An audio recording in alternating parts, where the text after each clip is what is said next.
Hello everyone, welcome back to online study zone. आज है republic day और republic day के अवसर पे रेलवे की तरफ से बहुत ही बड़ी गुड न्यूज़ मिली है, जो कि हम लोग की मांगे थी वो पूरी की जा चुकी है। तो काफ़ी खुशी की बात है कि जो हम लोग चाहते थे वो पूरा किया गया। तो बस अब वेट करना है कि नेक्स्ट जो रिज़ल्ट आता है उसमें अच्छी तरीके से रिज़ल्ट जारी किया जाए, सभी लोगों को रिज़ल्ट दिया जाए, सभी लोगों का मौका मिले। तो बस हम इस वीडियो को आगे की तरफ बढ़ाते हैं और आप अपना एग्ज़ाम्स को लेकर के फोकस रहिए, अच्छे तरीके से प्रिपरेशन करिए, जो भी चीज़ें आपको दी जाती है उसको पढ़िए।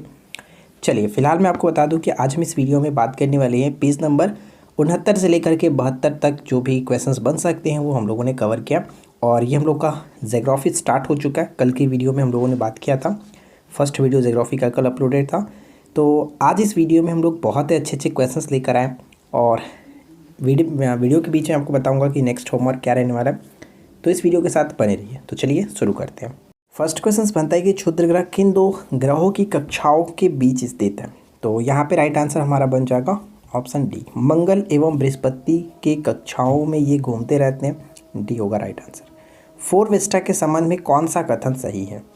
तो इस प्रश्न का राइट आंसर क्या बनेगा। फोर वेस्टा की बात करें तो यहाँ पे करेक्ट आंसर हो जाएगा वेस्टा नहीं, फोर वेस्टा होता है। फोर वेस्टा का संबंध एक ऐसा एकमात्र क्षुद्र ग्रह है जिसे हम नंगी आंखों से देख सकते हैं, यानी सही आंसर ऑप्शन ए को टिक करेंगे। अगला क्वेश्चन की पृथ्वी की वह गति जो सूर्य के चारों ओर कक्ष में होती है, उस गति को किस नाम से जाना जाता है। सूर्य के चारों ओर जो गति होती है, यानी पृथ्वी की वह गति जो सूर्य के चारों ओर कक्ष में होती है, उसे हम लोग किस नाम से जानते हैं। परिक्रमण गति। परिक्रमण गति जिसको हम लोग इंग्लिश में रेवोल्यूशन कहते हैं, या फिर इसको वार्षिक गति के नाम से भी जाना जाता है। ऋतु परिवर्तन इसी के कारण होता है, ये आपको याद रखना है। और पृथ्वी को सूर्य के एक परिक्रमा पूरा करने में कितना समय लगता है। 365 दिन और 6 घंटे 7, ठीक है, 365 दिन 6 घंटे का समय लगता है। राइट आंसर है यहाँ पे आपका हो जाएगा ऑप्शन बी। और अगर हम घूर्णन गति की बात करें, जिसको दैनिक गति के नाम से भी जाना जाता है, इसमें क्या होता है कि पृथ्वी सदैव अपने कक्ष पर पश्चिम से पूर्व दिशा में घूमती है, पश्चिम से पूर्व दिशा में घूमती है, जिसे पृथ्वी का घूर्णन या फिर परिभ्रमण कहा जाता है, परिभ्रमण।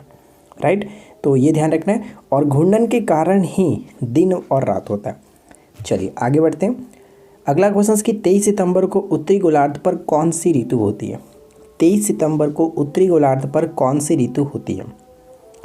तो उत्तरी गोलार्ध पर कौन सा होगा, शरद ऋतु। शरद ऋतु यहाँ पे राइट आंसर बनेगा ऑप्शन ए। दो अक्षांशों के बीच कितनी दूरी होती है। दो अक्षांशों के बीच कितनी दूरी होती है।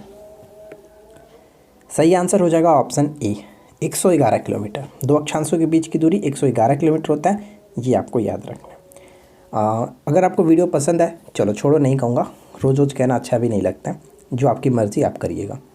नेक्स्ट क्वेश्चन कह रहा है कि नीचे दिए गए कथनों पर विचार करिए। नीचे दिए गए कथनों पर विचार करिए, 2 पॉइंट्स हैं, दोनों को पढ़ेंगे और बताएंगे कौन सा कथन सत्य है। चलिए देखते हैं एक एक करके। पृथ्वी का अपने अक्ष पर घूमना घूर्णन कहलाता है, यानी कि रोटेशन कहते हैं, दैनिक गति कह सकते हैं। पृथ्वी के सूर्य के चारों ओर एक स्थिर कक्षा में गति को हम लोग परिक्रमण कहते हैं, यानी कि रेवोल्यूशन कहा जाता है। तो इसे हम लोग वार्षिक गति के नाम से भी जानते हैं।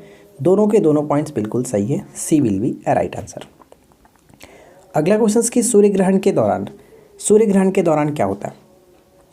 सूर्य ग्रहण के दौरान सूर्य और पृथ्वी के बीच चंद्रमा आ जाता है, बी यहाँ पे करेक्ट आंसर होगा, ठीक है। अगला क्वेश्चन की सिजगी क्या होता है। सिजगी हम उसे कहते हैं जब सूर्य, पृथ्वी और चंद्रमा एक ही दिशा में होते हैं, यानी कि सीधी रेखा में स्थित होते हैं, तब उसे कहा जाता है सिजगी। उस स्थिति को सिजगी के नाम से जाना जाता है। एक ग्रह को अपनी कक्षा में सूर्य से न्यूनतम दूरी को क्या कहते हैं। देखिए, अगर हम ग्रह की बात करें तो चलो पृथ्वी को लेते हैं और सूर्य को लेते हैं। ध्यान से समझ लीजिएगा क्योंकि ये इंपॉर्टेंट है। अगर ये सूर्य हो गया तो इसके चारों तरफ जो ग्रह होते हैं वो दीर्घवृत्ताकार, यानी कल की वीडियो हम लोगों ने बात किया था, दीर्घवृत्ताकार चक्कर लगाते हैं। तो अगर हम ये मानते हैं कि जो अर्थ है वो पृथ्वी अगर यहाँ पे है तो ये घूमते हुए इधर की तरफ जाएगा, तो यहाँ पर भी आएगा, उसके बाद यहाँ पे जाएगा, उसके बाद यहाँ पे आएगा। इसी तरह से आपका ये क्या होता है, रेवोल्यूशन होता रहता है, यानी कि परिक्रमण होता रहता है, वार्षिक गति होती रहती है, ठीक है। तो क्वेश्चंस में कि न्यूनतम दूरी को क्या कहते हैं। यहाँ से लेकर के यहाँ तक तो अधिकतम दूरी है, ये अधिकतम दूरी हो जाता है, लेकिन न्यूनतम दूरी ये है। तो इस न्यूनतम दूरी को हम लोग उपसौर के नाम से जानते हैं, उपसौर, ठीक है, जिसको हम लोग पेरिहीलियन कहते हैं। पृथ्वी सूर्य की परिक्रमा दीर्घवृत्तीय कक्षा में करती है जिसके एक फोकस पर सूर्य होता है, और पृथ्वी जब सूर्य के अधिकतम पास होती है उसे हम लोग उपसौर कहते हैं। ये आपने डेफिनेशन पढ़ा होगा। ऐसी स्थिति कब उत्पन्न होती है? तो ये स्थिति आपका 3 जनवरी को उत्पन्न होता है। ये स्थिति 3 जनवरी को होता है। अब जस्ट इसका अपोजिट, अगर इन दोनों के बीच की दूरी अधिकतम जब होती है उसे हम लोग अपसौर के नाम से जानते हैं, अपसौर। ठीक है, अपसौर। और ये जो स्थिति बनता है वो हमेशा 4 जुलाई को बनता है, 4 जुलाई को। 3 जनवरी और 4 जुलाई, ये ध्यान रखना है। तो इसमें पूछा गया था न्यूनतम दूरी, तो न्यूनतम दूरी उपसौर, यानी सही आंसर हो जाएगा ऑप्शन ई। आशा करते हैं कि ये सभी चीज़ें आपको समझ में आ गई होगी। अब यहाँ पे एक छोटा सा पॉइंट और याद रखिएगा, अगर हम यहाँ पे न्यूनतम दूरी की बात करें तो ये दूरी होता कितना है? पृथ्वी और सूर्य के बीच की जो न्यूनतम दूरी होता है वो 14.70 करोड़ होता है, करोड़ किलोमीटर। और अधिकतम दूरी जो होता है वो 15.21 करोड़ होता है। अगर हम इन दोनों को जोड़ते हैं, दोनों को जोड़ने के बाद औसत दूरी अगर हम देखें तो औसत दूरी हो जाता है 14.96 करोड़, 96 करोड़ किलोमीटर। ये अगर आपसे पूछे तो ये आपको याद रखना है। ठीक है, चलिए आगे बढ़ते हैं। अगला क्वेश्चन क्या है? धूमकेतु के संबंध में कौन सा कथन सही नहीं है? धूमकेतु, धूमकेतु जिसको कॉमेट कहते हैं, धूमकेतु के संबंध में कौन सा कथन सही नहीं है? धूमकेतु केवल तभी दिखाई पड़ता है जब सूर्य की ओर अग्रसर होता है, बिल्कुल सही। धूमकेतु की पूंछ हमेशा सूर्य से दूर दिखाई देता है, ये भी सही है। हेली धूमकेतु का परिक्रमण जो काल होता है 86 वर्ष है, ये पॉइंट यहाँ पे गलत है क्योंकि 76 वर्ष होता है। ठीक है, क्योंकि पिछली बार जब ये दिखाई दिया था 1986 में दिखाई दिया था, और अब जो नेक्स्ट टाइम दिखा देगा 76 वर्षों के बाद, तो यानी कि 2062 में हम पूर्ण इसको देख सकते हैं। ठीक है, तो यहाँ पे 86 नहीं 76 वर्ष होगा, तो गलत क्या है? सी को टिक करेंगे, जो कि सही नहीं है। राइट, चलिए अगला क्वेश्चन, सौरमंडल की हीलियोसेंट्रिक मॉडल सर्वप्रथम किसके द्वारा प्रस्तुत की गई थी? हीलियोसेंट्रिक मॉडल सर्वप्रथम किसके द्वारा प्रस्तुत की गई थी? Copernicus, D will be right answer, Copernicus. सूर्य की परिक्रमा के दौरान पृथ्वी सूर्य से अधिकतम दूरी किस महीने में होती है? अभी जो मैंने आपको पूरा चीज़ बताया था ग्राफ बनाकर, तो उसमें आपको बताया गया था कि अधिकतम जो दूरी होती है वो 4 जुलाई को होती है, जिसको हम लोग अपसौर के नाम से जानते हैं। और 4 जुलाई यानी कि जुलाई महीने में सबसे ज़्यादातर दूरी होता है। ठीक है, पृथ्वी अपने कक्ष पर घूमती है। पृथ्वी अपने कक्ष पर किस दिशा में घूमती है? तो ये घूमता है पश्चिम से पूर्व की ओर, पश्चिम से पूर्व की ओर, ऑप्शन बी।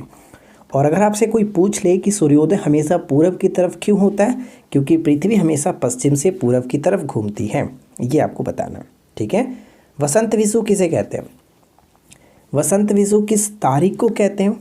तो वसंत विषु हो जाएगा 21 मार्च को, 21 मार्च को। ठीक है, जबकि 23 सितंबर को शरद विषु होता है। पूरे वर्ष में 2 बार ही विषु होता है, ये ध्यान रखिएगा। नेक्स्ट वन है कि चंद्र ग्रहण क्यों होता है? चंद्र ग्रहण, चंद्र ग्रहण में जब पृथ्वी सूर्य और चंद्रमा के बीच आ जाती है। यहाँ पे बी को टिक करेंगे, बी बिल्कुल सही आंसर है। ठीक है, अगला क्वेश्चन कि ब्लड मून, ब्लड मून किसे कहते हैं? ब्लड मून के नाम से किसे जाना जाता है? यह लाल चमक के साथ आंशिक चंद्र ग्रहण होता है, उसी को कहा जाता है ब्लड मून, ऑप्शन बी। ठीक है, अगला क्वेश्चन देखिए। नेक्स्ट क्वेश्चन की सूर्य पृथ्वी का निकटतम तारा है। सूर्य के पश्चात दूसरा निकटतम तारा निम्नलिखित में से कौन सा है? पृथ्वी का सबसे निकटतम तारा कौन सा? सूर्य। और सूर्य के बाद पृथ्वी से सबसे निकटतम जो तारा है वो अल्फा सेंचुरी है। ठीक है, अल्फा सेंचुरी यहाँ पे राइट आंसर बन जाएगा ऑप्शन सी, ये ध्यान रखना। एक्चुअली आपको ध्यान रखना है कि जो अल्फा सेंचुरी हमने यहाँ पे बात किया वही अल्फा सेंचुरी समूह का एक तारा जिसको हम लोग प्रॉक्सिमा सेंचुरी कहते हैं। ठीक है, यानी सूर्य के बाद पृथ्वी का सबसे निकटतम जो तारा है वो प्रॉक्सिमा सेंचुरी है, वो अल्फा सेंचुरी का समूह का एक तारा है। ठीक है, जो कि पृथ्वी से कितना प्रकाश वर्ष दूर है? तो 4.22 प्रकाश वर्ष दूर है, लाइट ईयर्स दूर है। ठीक है, चलिए आगे बढ़ते हैं। अगला क्वेश्चन कि जब पृथ्वी सूर्य और चंद्रमा के बीच आ जाती है तो इस घटना को क्या कहते हैं? जब पृथ्वी सूर्य और चंद्रमा के बीच आ जाता है तब हम वहाँ पे कहते हैं ये चंद्र ग्रहण है, चंद्र ग्रहण है, ऑप्शन बी चंद्र ग्रहण। केवल सूर्य का किरीट किस खगोलीय घटना पर दिखाई देता है? सूर्य का जो किरीट होता है जिसको कोरोना कहा जाता है, इसके पहली वाली वीडियो में लोगों ने डिस्कस किया था, तो ये सही आंसर होगा पूर्ण सूर्य ग्रहण, यानी सही आंसर होगा ऑप्शन सी। जब पृथ्वी सूर्य और चंद्रमा के बीच आ जाती है तो चंद्र ग्रहण घटित होता है। यह घटना कब होता है? चंद्र ग्रहण की घटना कब होता है? तो ध्यान रखिएगा, चंद्र ग्रहण की घटना पूर्णिमा के दिन और सूर्य ग्रहण की घटना अमावस्या के दिन। तो यहाँ पे सही आंसर ऑप्शन बी होगा। ग्रीनविच मध्याह्न समय तथा भारतीय प्रमाण जो समय है IST इंडियन स्टैंडर्ड टाइम के बीच समय अंतराल कितना है? इन दोनों के बीच का जो समय अंतराल होता है वो 5.5 घंटे का समय होता है, यानी ऑप्शन बी यहाँ पे करेक्ट होगा, 5.5 घंटे का आगे। यानी भारतीय जो इंडियन स्टैंडर्ड टाइम है वो 5.5 घंटा आगे है, ये याद रखना है। अंतर्राष्ट्रीय तिथि रेखा कहलाता है। अंतर्राष्ट्रीय तिथि रेखा हम कहते हैं 180 डिग्री जो देशांतर है उसी को कहते हैं, ऑप्शन डी यहाँ पे करेक्ट है। संपूर्ण विश्व को कितने समय जोन में विभाजित किया गया? संपूर्ण विश्व को कितने समय जोन में विभाजित किया गया? 24, ऑप्शन बी 24। सियाल, सीमा और नीफे के रूप में भूगर्भ का विभाजन किसके द्वारा किया गया था? किसके द्वारा किया गया था? तो right answer option D, Suez के द्वारा। स्वेस यहाँ पे करेक्ट होगा, ऑप्शन डी। पृथ्वी के धरातल से केंद्र की ओर, धरातल से केंद्र की ओर, यानी पृथ्वी के धरातल से अगर हम सरफेस से नीचे की तरफ बात की जा रही है केंद्र की ओर, तो निम्नलिखित का सही क्रम क्या होगा? सही क्रम अगर हम बात करें तो सबसे पहले सियाल आता है, सियाल, उसके बाद सीमा और लास्ट में आपका केंद्र जो होता है वो नीफे होता है, यानी क्रस्ट ये और मेंटल ये और उसके बाद नीफे आता है केंद्र में। तो 2, 1 और यहाँ पे 3, 2, 1, 3 देख सकते हैं, 2, 1, 3 ऑप्शन बी। ठीक है, चलिए अगला क्वेश्चन। नेक्स्ट वन है कि भूपृष्ठ की किस परत में बेसाल्ट चट्टानों की अधिकता होती है? बेसाल्ट चट्टानों की अधिकता होती है किस पृष्ठ में? सीमा। सीमा यानी कि सिलिकॉन और मैग्नीशियम को कहते हैं, तो ये आपको याद रखना है। चलिए सियाल होता है। नेक्स्ट वन, पृथ्वी के किस भाग में निकेल और लोहा की प्रधानता होता है? निकेल और लोहा की प्रधानता, जिसको हम लोग निफे कहते हैं, निफे यानी कि सही आंसर ऑप्शन सी, और ये केंद्र में होता है। किस भाग में? तो केंद्र में होता है। एक्चुअली यहाँ पे इस तरह से पूछा जाता था कहाँ पे होता है, तो केंद्र या फिर मेंटल या फिर कोर या फिर क्रस्ट, इस तरह से। तो राइट आंसर आपका बनेगा सी, निफे कोर। ठीक है, पृथ्वी की सबसे ऊपरी परत के लिए सर्वप्रथम सियाल शब्द का प्रयोग किसने किया था? तो ऊपर हम लोगों ने देखा था किसने इसको विभाजित किया था सियाल, सीमा, नीफे में, तो राइट आंसर हमने देखा स्वेस नामक वैज्ञानिक ने। यहाँ पे बी होगा करेक्ट आंसर, स्वेस। क्रस्ट भाग का औसत जो घनत्व होता है कितना होता है? सबसे ऊपरी जिसको भूपर पट्टी कहते हैं, तो क्रस्ट भाग का औसत घनत्व होता है 2.7 ग्राम प्रति सेंटीमीटर क्यूब। ठीक है, 2.7 ग्राम प्रति सेंटीमीटर क्यूब। और यहाँ पे 3.5 जो देख रहे हैं, 3.5 ग्राम प्रति सेंटीमीटर क्यूब ये होता है आपका मेंटल का, जबकि ये कोर का होता है 13 ग्राम प्रति सेंटीमीटर क्यूब, ये केंद्रीय भाग यानी कोर का होता है। जबकि 5.5 ग्राम प्रति सेंटीमीटर क्यूब पृथ्वी का औसत घनत्व होता है। तो इन सभी में से कुछ भी पूछा जा सकता है, आप इन चारों को याद रखेंगे। मोस्टली जो पूछा जाता है वो यही पूछा जाता है, पृथ्वी का औसत घनत्व कितना होता है? 5.5 ग्राम प्रति सेंटीमीटर क्यूब। अंतर्राष्ट्रीय तिथि रेखा का निर्धारण किस वर्ष किया गया था? 180 डिग्री जो देशांतर है इसको हम लोग अंतर्राष्ट्रीय तिथि रेखा के नाम से जानते हैं। इसका निर्धारण हुआ था 1884 में। सी को टिक करेंगे, 1884।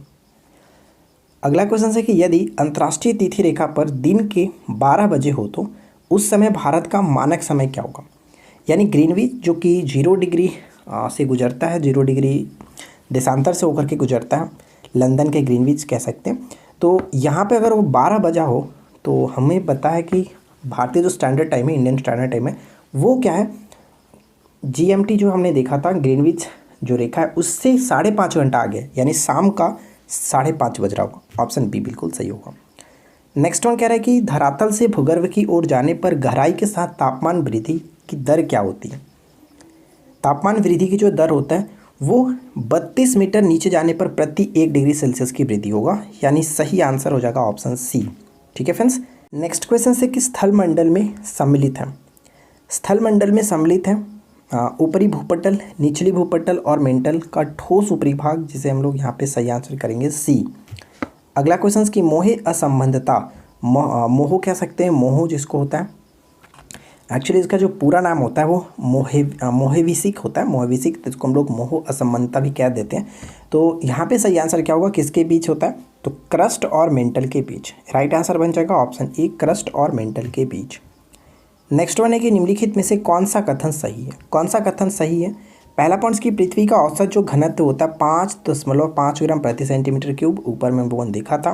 पृथ्वी की जो औसत त्रिज्या होती है लगभग 6370 किलोमीटर होता है, जिसे हम लोग 6400 किलोमीटर भी लेकर के चलते हैं। ठीक है, लगभग में। तो दोनों के दोनों पॉइंट सही है, C will be right answer. अगला क्वेश्चन है कि विषुवत वृत्त के संदर्भ में नीचे दिए गए कथनों पर विचार करिए। देखिए 3 पॉइंट्स दिया गया, तीनों को पढ़ेंगे और बताएंगे कौन सा कथन यहाँ पे सही है।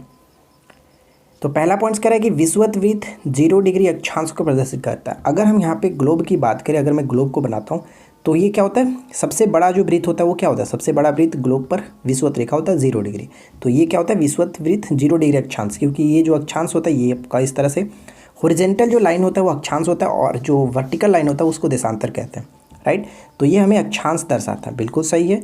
विषुवत वृत्त से ध्रुव की ओर जाने पर अक्षांशों का आकार घटता है। अगर मैं आपको कहूँ, देखिए यहाँ पे सबसे बड़ा होगा, अगर हम ऊपर की तरफ जैसे खींचते जाएंगे, जैसे कर यहाँ पे समझिए, अगर ये पूरा वृत्त बड़ा है, अगर हम ऊपर जाते हैं तो ये छोटा होता जाएगा, छोटा होता जाएगा, छोटा होता जाएगा, यानी बिल्कुल सही कह रहा है। ऊपर में अगर हम ध्रुवों की तरफ जाते हैं, ऊपर या फिर नीचे ध्रुवों की तरफ, तो अक्षांश का आकार घटता है, बिल्कुल सही है। दोनों का आकार यहाँ पे ऊपर या फिर नीचे दोनों तरफ घटेगा ही, या फिर उत्तरी ध्रुव पर जाए चाहे दक्षिणी ध्रुव पर जाए, घटता है, राइट। नेक्स्ट वन है कि विषुवत वृत्त से उत्तर या फिर दक्षिण की जो कोणीय दूरी होती है, कोणीय दूरी को हम लोग क्या कहते हैं, देशांतर। ये पॉइंट गलत है, देशांतर नहीं कहते हैं, उसको हम लोग अक्षांश कहते हैं। तो फर्स्ट और सेकंड ही सिर्फ सही है, तो ऑप्शन ए बिल्कुल करेक्ट होगा। अगला क्वेश्चन, उत्तरी ध्रुव से दक्षिणी ध्रुव को जोड़ने वाली जो संदर्भ रेखा है उससे हम लोग किस नाम से जानते हैं।